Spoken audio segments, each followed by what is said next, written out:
When this scruffy stray dog wandered into the quiet town of Millbrook with a mysterious collar, no one could have imagined the life-or-death secret he was carrying. What happened next would leave an entire community in tears and prove that sometimes heroes come on four legs. It was a Tuesday morning when Sarah Martinez first spotted him. She was opening her coffee shop on Main Street when she noticed the dog sitting perfectly still outside her window, as if he'd been waiting for her. His golden brown fur was matted and dirty, his ribs showing through his thin coat. But what caught Sarah's attention wasn't his obvious hunger, it was the way he sat with perfect posture, dignity radiating from his tired eyes. "Poor thing," Sarah murmured, stepping outside with a bowl of water. The dog didn't move as she approached, didn't even wag his tail. He simply watched her with eyes that seemed to hold secrets. That's when she noticed the collar. It was worn leather, cracked and faded from exposure to the elements. But hanging from it was something that made Sarah's heart skip a beat, a small, tarnished silver locket that caught the morning sunlight. The dog wore it like a badge of honor, his head held high despite his obvious exhaustion. Word spread quickly through Millbrook. Mrs. Chin from the grocery store brought dog food. Tom from the hardware store offered to build a temporary shelter. But the dog, whom they'd started calling Rusty because of his reddish-brown coat, remained aloof. He accepted their kindness with quiet dignity but never let anyone get too close. That is, until 8-year-old Lily Thompson arrived. Lily had been walking home from school when she saw the crowd gathered around the mysterious dog. Unlike the adults, she didn't try to pet him or offer him treats.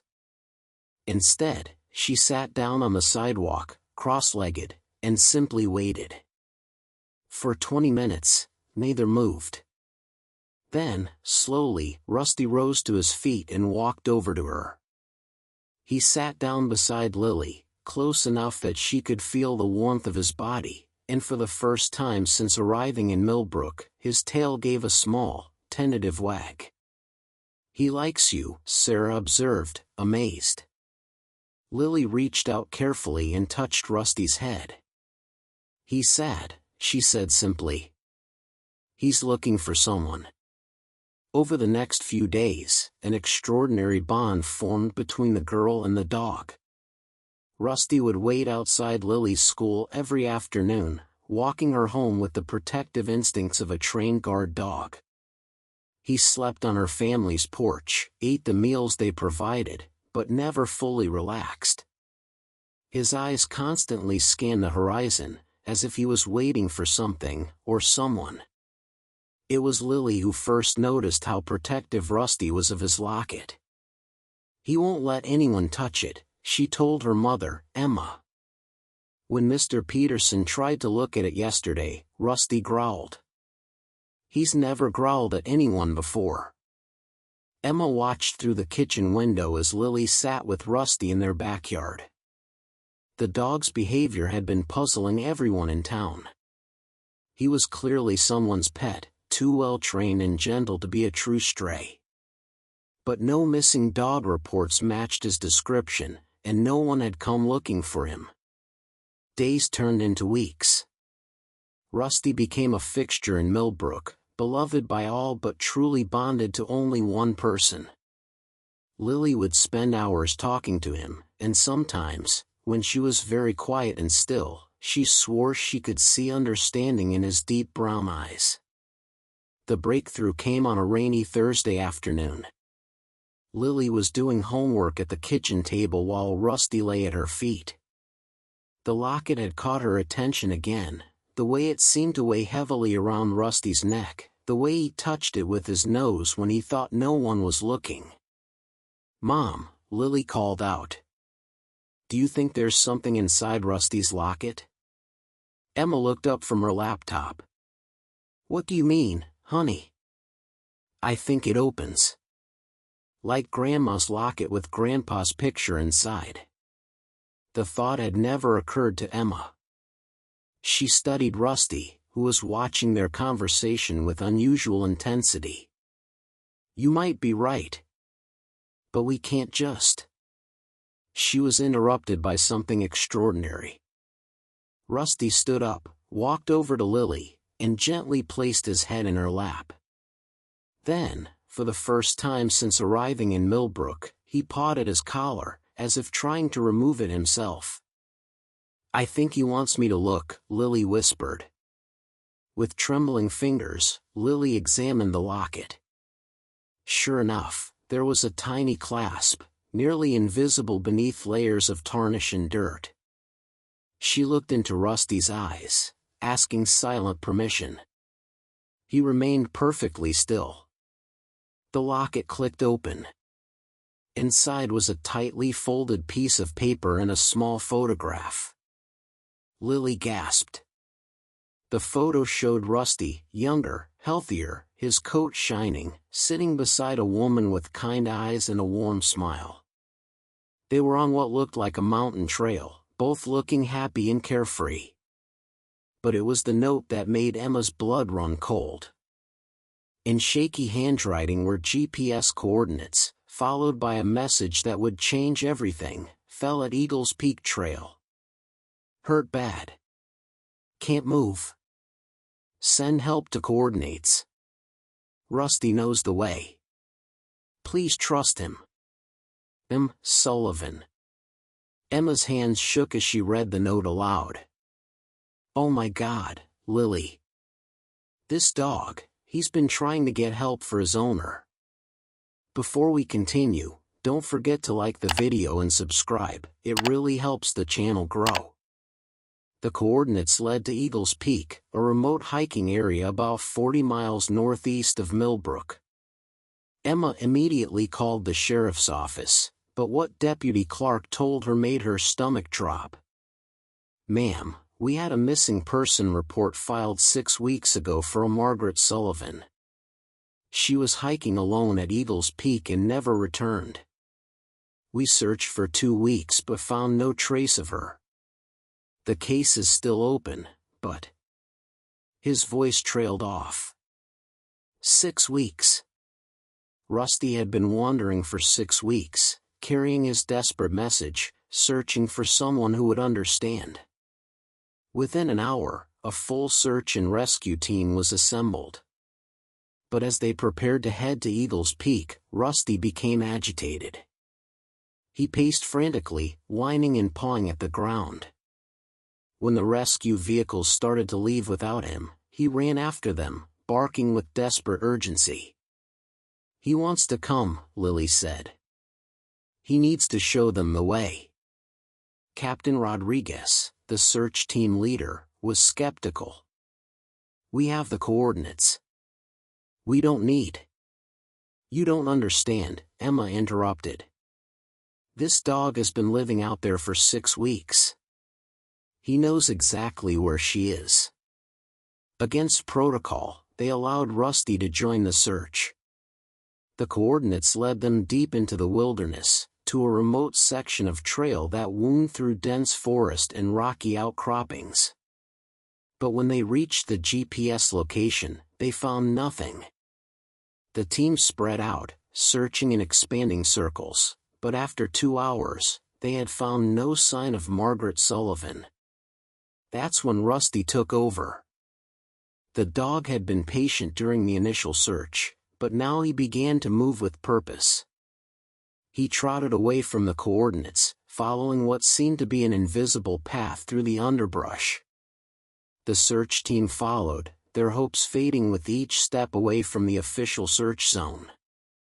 Rusty led them off the main trail, down a steep embankment, through a creek, and up a rocky slope that seemed impossible to navigate.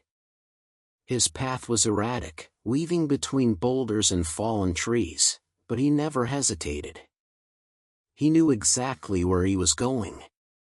And then, in a small clearing hidden by overhanging rocks, they found her. Margaret Sullivan was barely conscious, her leg clearly broken, her body dangerously thin from weeks of exposure. She had managed to create a small shelter from branches and leaves, but it was clear she was dying. Her lips were cracked, her skin pale and cold. She was so weak she could barely open her eyes when she heard voices. But when Rusty bounded into the clearing and collapsed beside her, something miraculous happened. Margaret's hand found his head, her fingers tangling in his fur, and for the first time in 6 weeks, she smiled. "Good boy," she whispered, her voice barely audible. "Good boy, Rusty. You did it." The rescue was a race against time. Margaret was airlifted to the nearest hospital, her condition critical but stable. The doctors said she was suffering from severe dehydration, malnutrition, and exposure. Another day or two, and she wouldn't have survived. But she had survived, because of Rusty. As the story unfolded, the full scope of Rusty's incredible journey became clear. Margaret had fallen from a narrow ledge while hiking alone, breaking her leg and becoming trapped in the hidden clearing.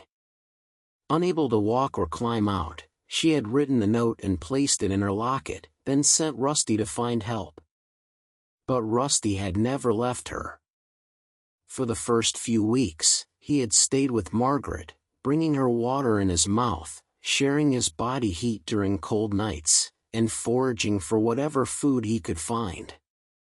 Only when Margaret became too weak to eat, when it became clear she was dying, did Rusty finally leave to search for help. Even then, he had returned to her every few days, checking on her condition, bringing her hope. The townspeople of Millbrook had unknowingly witnessed only the final chapter of Rusty's desperate mission. The veterinarian who examined Rusty after the rescue was amazed by his condition. Despite weeks of living in the wilderness, despite the stress and responsibility he had carried, Rusty was healthier than expected. His will to save Margaret had kept him going when any other dog might have given up. Margaret's recovery was slow but steady. From her hospital bed, she told reporters about the bond she shared with Rusty, how he had never left her side during the darkest moments, how his presence had given her the strength to keep fighting. "He saved my life in more ways than one," she said, tears streaming down her face. "Not just by finding help, but by staying with me, by never giving up. I wouldn't be here without him." The story captured hearts around the world. Donations poured in to help with Margaret's medical bills. The town of Millbrook became famous as the place where a hero dog had found his voice. But perhaps the most touching moment came when Margaret was finally released from the hospital. Rusty, who had been staying with Lily's family during Margaret's recovery, sensed something was different that morning. He paced restlessly, whining softly, his tail wagging with an excitement the family hadn't seen before. When Margaret's car pulled up to the Thompson house, Rusty exploded with joy. He bounded toward her, his entire body wiggling with happiness, his tail wagging so hard his whole body shook. Margaret dropped to her knees, carefully, mindful of her healing leg, and buried her face in Rusty's fur. "I missed you too, boy," she sobbed. "I missed you so much." But even in their reunion, something beautiful happened. Rusty broke away from Margaret and trotted over to Lily, sitting beside her and looking back and forth between the two most important people in his world. It was as if he was saying thank you to the little girl who had understood his message when no one else could. Margaret looked at Lily, this brave little girl who had trusted a dog's instincts when adults doubted. "Thank you," she said simply. "Thank you for listening to him." The bond between Margaret and Rusty was unbreakable, forged in the wilderness through weeks of mutual dependence and love. But their story had created new bonds too, with Lily, with the people of Millbrook, with everyone who had been touched by their incredible journey. As they drove away that day, Rusty's head hanging out the window, his tongue lolling in the wind, the entire town turned out to wave goodbye. This was no longer just a dog and his owner, they were celebrities, heroes, symbols of loyalty and perseverance. But more than that, they were living proof that love knows no boundaries, that the bond between human and animal can overcome any obstacle, and that sometimes the most important messages come not in words, but in the quiet devotion of a faithful heart. Months later, Margaret returned to Millbrook with Rusty for a special ceremony. The town unveiled a small monument in the park, a bronze statue of a dog with a locket around his neck, titled Faithful Friend. Lily, now 9 years old, was chosen to pull away the covering cloth. As the crowd applauded, Rusty sat beside his statue, tail wagging, his mission finally complete. He had carried his secret across impossible distances, through unimaginable hardships, never giving up hope. He had proven that some bonds are stronger than death, that loyalty can overcome any obstacle, and that heroes come in all shapes and sizes. Margaret knelt beside Rusty, her hand resting on his head as she looked at the monument. The locket was gone now, its message delivered, its purpose fulfilled. But the love it represented would last forever. "Good boy, Rusty," she whispered, just as she had in that clearing 6 weeks ago. "Good boy." Sometimes the most extraordinary stories begin with the simplest acts of faith. A dog's unwavering loyalty. A little girl's willingness to listen. A community's readiness to believe in the impossible. And sometimes, when we think all hope is lost, salvation comes padding down the street on 4 legs, carrying not just a message, but a miracle. What would you have done if you found Rusty and his mysterious locket? How far would you go to help someone in need? Let me know what you think in the comments. And if you enjoyed the story, don't forget to like and subscribe. More stories coming soon, see you there.